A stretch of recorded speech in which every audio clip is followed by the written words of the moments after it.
Hello, this is Ruslan Baylov speaking. So what's going on? We have a simple situation. Right now, Europeans, NATO, and the UK are trying to persuade Trump to take a tough pro-Ukraine stance in his negotiations with Putin. At the same time, they're trying to shoehorn Zelensky into these talks.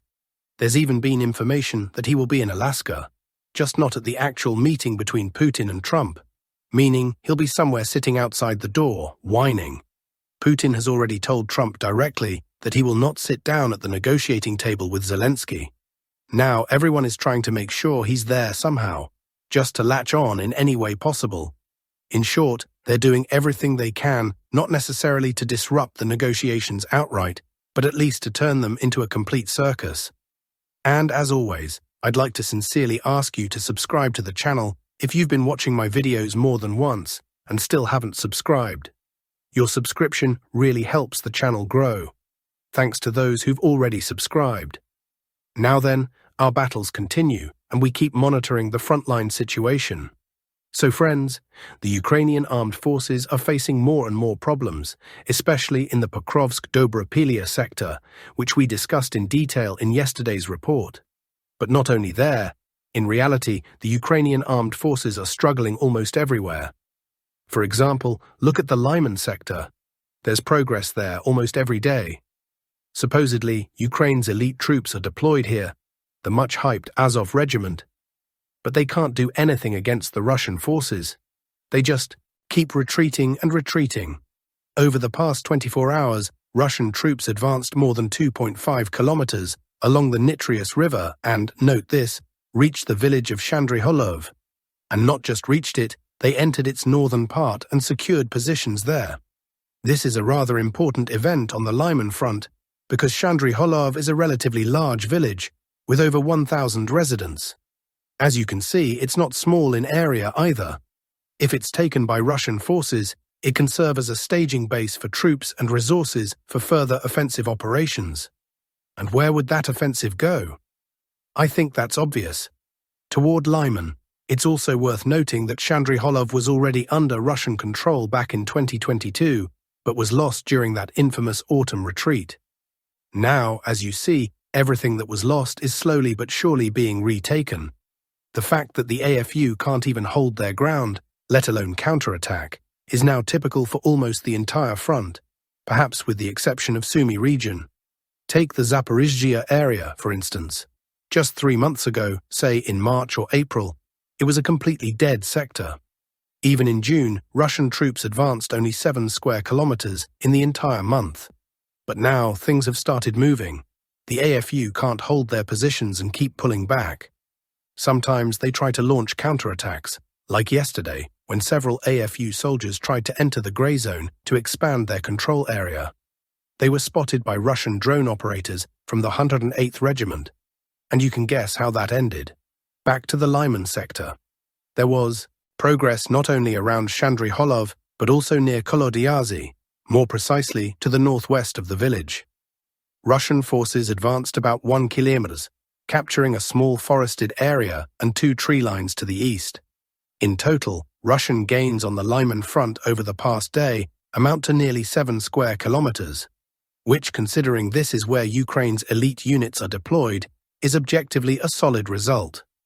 Now to the Costantinovka area, where the AFU situation is even worse. Russian forces made a push and are now just 2 kilometers from the city. A couple of additional notes on the Lyman sector. The immediate goal here is to take Kolodyazy, neutralize that strongpoint, and then move toward Stavky. Simultaneously, forces are pushing toward Lyman from the northwest via Shandryholov. There are also visible attempts, something I mentioned in a previous report, to deal with Zarichny, capture it, and use it as a staging point for a move on Lyman. In other words, the Russian command's plan is to approach Lyman from 3 sides at once. Will it work? Definitely. The only question is when. Back to Kostantinovka, things are grim for the AFU here. First, their garrisons in Katerinivka and Klebanbyk have been blockaded. Yes, these garrisons are small, only a few dozen men, but still. They can technically evacuate across the reservoir, but Russian drone operators have been destroying their boats. Just yesterday, footage appeared of a boat crossing the Klebanbyk reservoir being tracked and blown apart by drones. That boat was either carrying ammunition or evacuating blockaded troops. Either way, they're trapped. Also, the Predekino situation has finally been resolved. Not just on paper, but in reality, with visual confirmation from the southern part of the village. Predekino is now fully under Russian control. That means the road to Costantinovka from the northeast is open. No more settlements in the way, just a couple of AFU strongpoints, which don't change the overall picture. From current positions, it's just 2.5 kilometers to the first houses in the city. That doesn't mean Russian troops will storm it tomorrow. Most likely, the next task is to close off a nearly 40 square kilometer pocket before beginning pressure on Kostantinovka. In the Klebenbeek area, the AFU are either blockaded or simply abandoning their positions. One strongpoint was abandoned entirely yesterday, and there's video proof. When troops start running from positions, you know the situation is bad. The encirclement around Kostantinovka is tightening steadily. As for Pokrovsk, nothing new yet. We discussed it in detail yesterday. I'll update you in today's second report. In the Novopavlivka sector, there's been some progress south of Orakov. About 1 kilometer through fields to the nearest tree line, and another 1 kilometer further south. Only 1.7 kilometers remain until reaching the Dnipropetrovsk regional border. In the Vostok Group's area, it's currently quiet.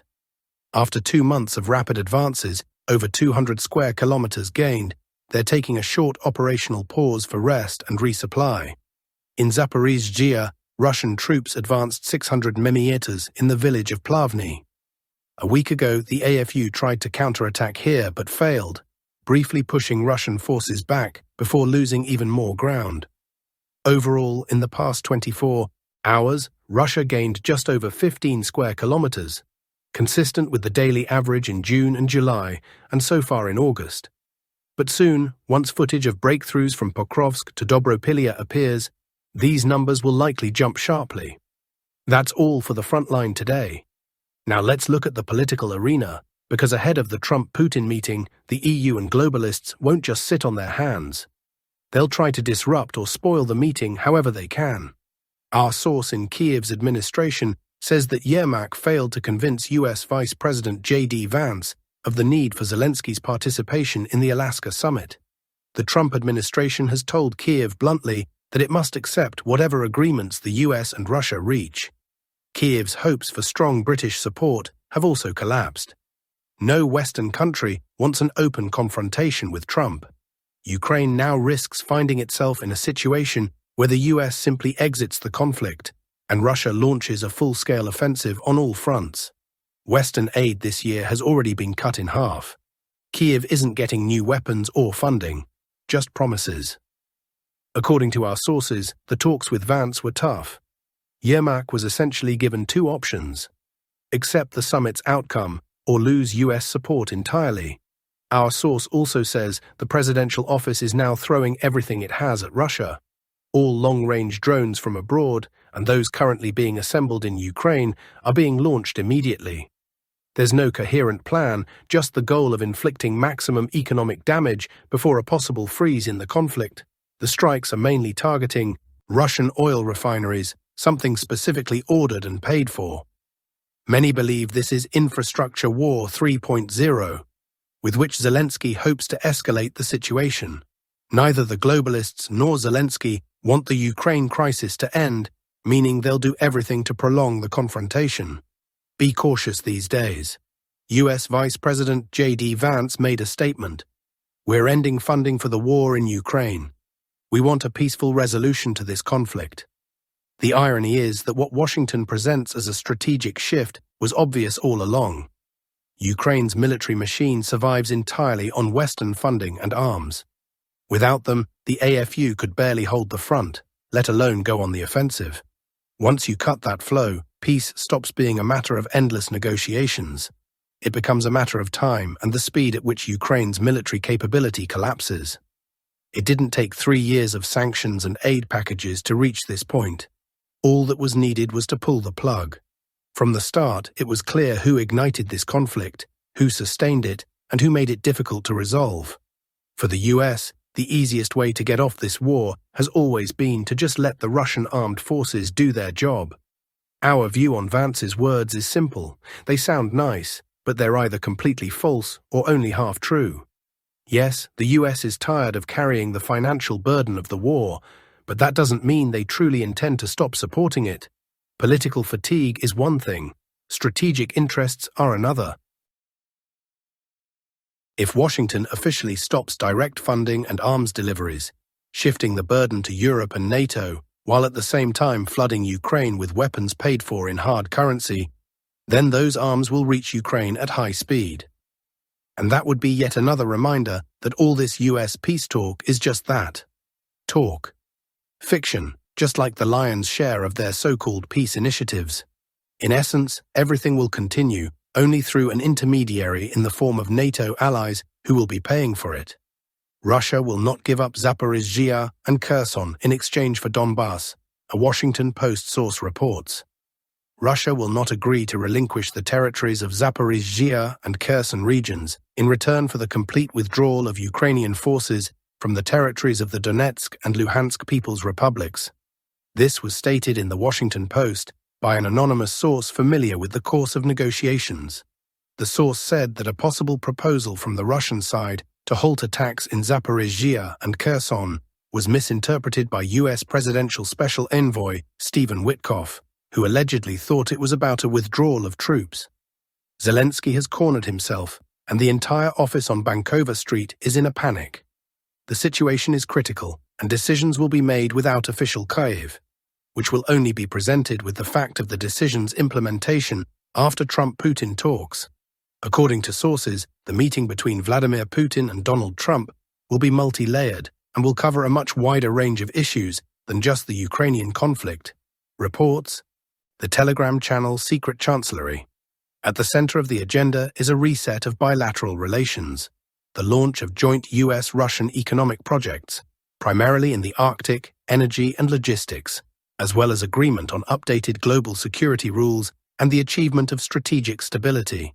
A separate block will deal with the redistribution of spheres of influence and resolving regional crises from the Middle East to the Arctic.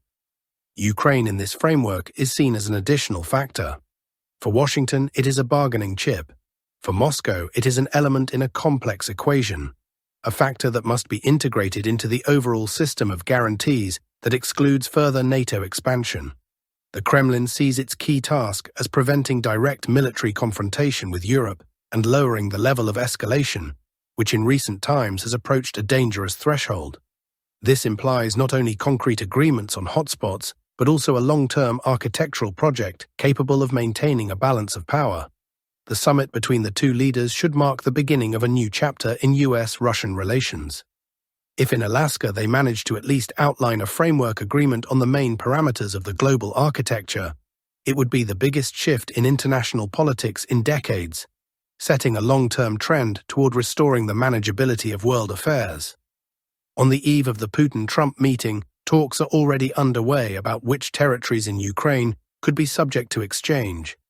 This was stated by U.S. Ambassador to NATO, Matthew Whitaker. Technical teams are negotiating. This is good news. They will be able to say which lands could be exchanged and whether this could happen. Now technical experts need to draft the deal on paper, he said on CNN. Based on this comment, Trump and Putin are likely to have a more or less ready scheme for exchanging territories, which they will need to approve. Whitaker added that he had heard Zelensky's comments against such an exchange. However, the US believes the war must end. Naturally, I take Zelensky's comment exactly as he said it, that no areas or territories they fought for on the battlefield can be surrendered. But I return to what I said, we need this war to end. And I think the fact that Trump will meet with one or both parties is encouraging, Whitaker said. He also said Zelensky's possible visit to Alaska, where Trump and Putin will meet, is possible. But the decision is up to Trump. He has agreed to meet with Putin. If he decides that the best scenario is to invite Zelensky, then he will do it. Whitaker also commented on Europe's position, stressing that Russia's consent to the deal would be necessary. The Europeans are heavily invested and interested in a satisfactory end to the war. They want to ensure the peace deal is fair. But it must be a deal both sides agree to, the US representative said. A statement by Bild military observer Julian Röpke that Russia could achieve a strategic breakthrough at the front in the coming months has become another alarming signal in a series of forecasts, pointing to a shift in the pace of the war.